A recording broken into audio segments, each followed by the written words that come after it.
Christmas రోజున ఏం చేస్తున్నాడు అంటే ఆ తప్పులన్నిటినీ కూడా విడిపించడానికి, తప్పులన్నిటినీ కూడా క్షమించడానికి క్రిస్మస్ రోజున వచ్చాననేటువంటి మాట కూడా మనకి చెప్తారు. మరైతే నిజంగానే ఈ యొక్క రీజన్ ఒకవేళ నిజమేనా, కరెక్టేనా, ఇదంతా మానవుడు అలాగే ఉన్నాడా నిజంగా అనంటే, ఒకవేళ దేవుని యొక్క సృష్టిలో ఎంత బాగా దేవుడు తయారు చేస్తాడు అనంటే, మానవుడిని ఈ భూమి మీద ఒక అద్భుతమైన సృష్టిగా తయారు చేశాడు దేవుడు. ఎంత అద్భుతమని ఇందాక నేను మీకు జ్ఞాపకం చేశాను, ఓన్లీ ఒక 2-3 మాత్రమే చూపించాను. అంటే థంబ్ కానీ ఐరిస్ కానీ మీకు చూపించాను. కానీ ఈచ్ అండ్ ఎవ్రీ బాడీలో ఉన్నటువంటి ప్రతి ఆర్గాను ఈజ్ డిజైన్, అంటే ఆయన ఒక అద్భుతమైనటువంటి సృష్టిని ఈ యొక్క దేవుడు మానవుడిని తయారు చేశాడు. ఒక అద్భుతమైన సృష్టిగా తయారు చేశాడు.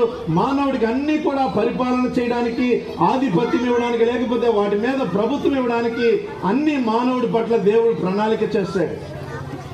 బాగానే ఉంటుందా అంతా అనంటే నిజమే.